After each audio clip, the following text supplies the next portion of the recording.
Okay, let's look at 4.1 day 1. First, I want to look at 2 part B. Using the closed interval method, this is definitely something that you will need to memorize. First, you find where the critical values are, which is where the derivative equals 0 or the derivative is undefined. Then step 2, you evaluate f of the critical values and f of the endpoints. And then last, you find the max and the min from step 2, and those are your extrema. So let's go down here to 32 and see if we can't find some critical values. So first, for this function, if we find the critical values, well, every time I find critical values, I'm going to write down the critical values are where the derivative equals 0 or the derivative is undefined. I'm going to take my derivative and then look at 2 pieces. Where is that derivative equal to 0? I set it equal to 0. And then where's that derivative undefined? Well, here, setting our derivative equal to 0, I just have a quadratic equal to 0, and so I solve. You can either factor or use the quadratic formula. Here, it turns out we have to use the quadratic formula. I'll let the reader know what A, B, and C are. I write the quadratic formula out before I use it. When you plug in, I see that I get a square root of a negative. That automatically means that there are no real critical values. Then if you ask me, where's this derivative undefined, I say, hey, it's a polynomial, so it's undefined nowhere because the derivative is a polynomial. Okay, so we have no critical values for that function. Let's see. Okay. Then we go here, and again, it asks me to find critical values. So I write down the critical values are where our function, in this case it's g, where g prime is equal to 0 or g prime is undefined. So if that is my derivative, the absolute value, well, notice that the absolute value is 2 pieces. It's the absolute value of stuff gives you back the original stuff if your input is positive, and it gives you negative the original stuff if the stuff is negative. So in this case, absolute value of 3t minus 4 gives you back 3t minus 4 if that stuff turned out to be greater than or equal to 0. The absolute value of 3t minus 4 gives you negative whatever 3t minus 4 is if that 3t minus 4 is negative. But notice what that does. I can solve this thing for t, and this is just saying if t is greater than or equal to 4/3, use this piece. Well, then for the second piece, I can distribute through the negative and get this, and it's telling me that this is true if, here I solve for t is less than 4/3. Isn't that cool? So now that is my function. So now I'm ready to take its derivative. Well, the derivative of this piece is 3. The derivative of that piece is negative 3. And the derivative does not exist at 4/3, right? Because as it comes in one side, it wants to be 3. Comes in from the other side, it's negative 3. So at that point, the derivative does not exist. So that's our only critical value, because the derivative can't be 0 anywhere with those 2 suckers. All right, so that's definitely one that's not conventional. It's pretty unconventional, but it is a wonderful example. 36, this is more of a conventional example. So finding critical values. Well, it's either where the derivative is equal to 0 or derivative is undefined. So I take my derivative, and when you do, it simplifies down into this, right? And I know that either 2 things happen. Either the derivative is equal to 0, or, I could come over here, or I want to know where's the derivative, or where's h prime undefined. So where is it equal to 0? Well, I'll set the numerator equal to 0. I get this quadratic equal to 0. In other words, multiply through by -1 and I get this. And so from this, I can use the quadratic formula. I let the reader know what A, B, and C are. I write out the formula. Then after you plug in, you get 1 plus or minus the square root of 5 for 2 different critical values.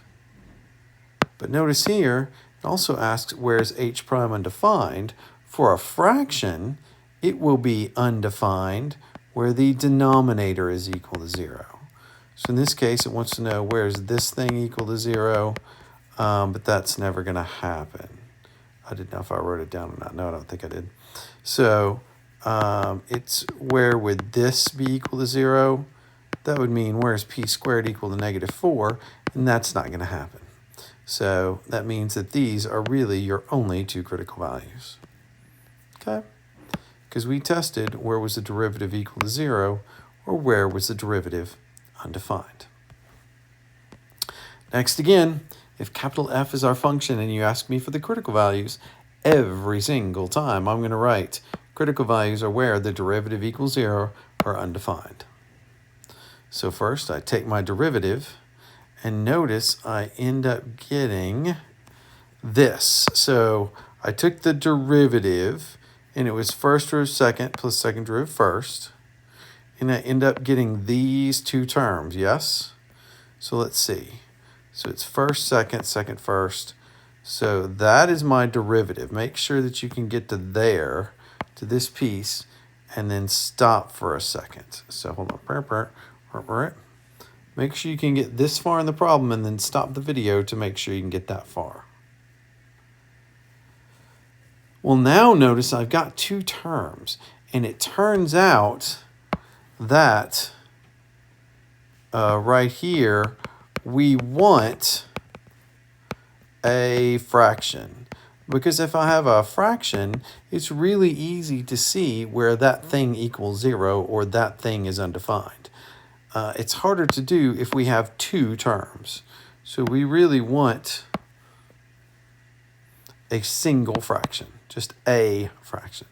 So what we do is we look at that first term as stuff over 1. And so now between this one and this one, we have to get a common denominator. So I'm going to take this term and multiply it on top and bottom by 5x to the 1/5 divided by 5x to the 1/5. So there's my well-chosen 1. And when I do that, now this fraction have a common denominator. So I just end up adding the numerators over the common denominator. Well, how's that work? Well, this times this. Why is that great? X to the 4/5 times x to the 1/5 is just x to the 5/5, which is the same as x to the first. And then 5 times 2 is 10. And so now I've got this sucker, right? So I'm almost done. But not only do we like fractions when we're trying to solve for critical values, we also like it if the top and bottom are factored. Well, now if I view the numerator as 2 terms, what do you see that lives in both? Yes, there's an x minus 4 which lives here and here, so I can factor it out of each term. If I take x minus 4 out of the first term, I'm left with 10x.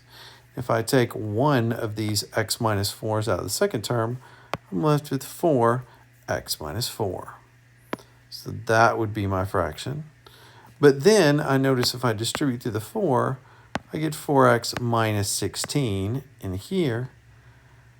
And so 4x minus 16 and a 10x gives me 14x minus 16. So after all that work, I get down to here. So there's my derivative, and now that's a great one to either set equal to 0 or find out where it's undefined, because it is a factored fraction. Ooh, so that's what I want. That's how we're going to describe it from now on. I want a factored fraction. Those are the easiest to work with if you can get them, right? So not always are we going to be able to get them, but if you can, they're great. So where's this fraction? Where is it equal to 0? Well, that's when the numerator is equal to 0. So I take the entire numerator and I set it equal to 0. Well, since it's factored, I know that the only way that 2 things can multiply together to get 0 is either the first one was 0 or the second factor was 0. Solving for x, I get 4 and 8/7. Those are two possible critical values, yes? Or two critical values, sorry. And then where is the denominator equal to 0? Well, let's see. Okay. Where's the fraction, undefined? Where's that function undefined? Well, if the denominator is equal to 0, I set equal to 0 and get x equals 0. Thus, my critical values are 4, 8/7, and 0. All right, that was 39. So now we've got 41. Again, where are my critical values? There where my function is, its derivative is equal to 0, undefined. But here's my derivative. So again, what do we like when we are trying to find out critical values? We like either where the derivative is equal to 0, undefined, and we want, or ... we like factored fractions. So is it factored and is it a fraction? So factored fractions. So we can factor the sucker into those two factors. So now I either know where is the derivative equal to 0 or where is the derivative undefined.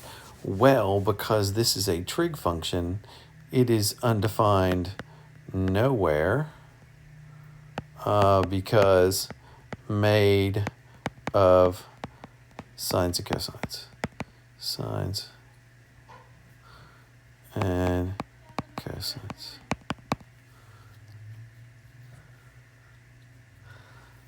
It's made of sines and cosines, more importantly, made of sines and cosines multiplied together. Added, subtracted, multiplied together, right? So since there's no division, you're not going to have any problems. But where is this derivative equal to 0? We set the whole thing equal to 0. And now the only way that two things can multiply together to get 0 is the first one is 0 or the second one is 0. So where's the sine of theta equal to 0? Well, it's that. And where is 1 minus cosine theta equal to 0? Well, it's this. But guess what? This takes care of both of them. And where did we find that? Because we thought about that unit circle just to make sure we're both on the same page. We remember that sine is y. So where's y equal to 0? Well, that's here and here. So that's 0, that's pi, that's 2 pi, that's 3 pi, that's 4 pi, right? So all those values. And then it wants to know, so that's what this one is telling you. Well, over here, that's why I wrote down n pi. And then for cosine, I know that cosine is x. So where's x equal to 1? Well, that's just right here. That's the only place where x equals to 1. So it's 0, 2 pi, 4 pi, any even pi. But this one takes care of both of them. So this is all we have to write down. Okay? Where n is an integer. All right. Cool. 49. So we have this function and it says find all the extreme values of that function. So if you're trying to find the extreme values of this function, why does that make you happy? Because they asked you to find the extreme values of a continuous function on a closed interval. So continuous function on a closed interval means the extreme value theorem applies, and we can use the closed interval method. So because this is continuous on a closed interval, we know that we are going to attain our min and max, our absolute min and max, either at the endpoints or somewhere inside. So we can use the closed interval method. So for the closed interval method, step 1 is to find our critical values. And we know how to do that. Where's the derivative equal to 0? Or where's that derivative undefined? we find our derivative. And again, when we are finding critical values, we like factored fractions. So we like factors and fractions, right? I should say factors and fractions. How about that? So I like factors and fractions.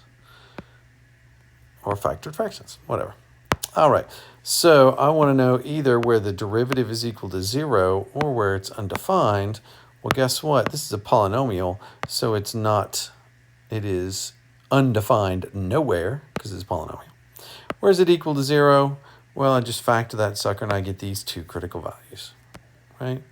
Notice 2 is inside this interval and -1 is inside this interval. It can happen that sometimes this step or this step might give you possible critical values that don't live in the interval that you're looking at. So you always want to be careful and double check and make sure, hey, is this in there? Hey, is that in there? Et cetera, et cetera. So step number 2, we evaluate f of the critical values and f of the endpoints. So f of my critical values gives me f of 2 is -19. F of -1 is 8. I do f of -2, I get -3, and f of 3, get -8. So there's f of my critical values and f of my endpoints. Well, now step 3 just says, hey, the absolute min and absolute max of those values. So step 3 just says, hey, look above. The biggest one is your max, the smallest one is your min. So my absolute max is the biggest output I see. So this is my max. F of -1 is 8. And then my min is the smallest number I see.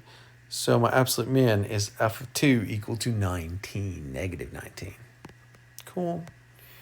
All right, 49. And here's the last one, number 52. So here's my function. Find the absolute minima and maxima of this function on that interval. So since this is a continuous function on a closed interval, I know that the extreme value theorem applies. I'll let the reader know that. So really what this is saying is just that it makes sense to even worry about finding a min and max. Do they exist? So that's an existence theorem. It says that there exists an absolute min and an absolute max of a continuous function if you're looking on a closed interval. It's either going to be at these endpoints or somewhere in the middle. So at the very end, you'll notice in step 3, we check inside at the critical values, but we also check at the two endpoints.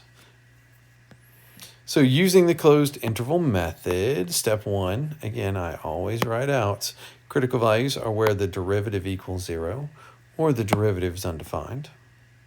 But I take my derivative and I get this from the chain rule, which simplifies into this.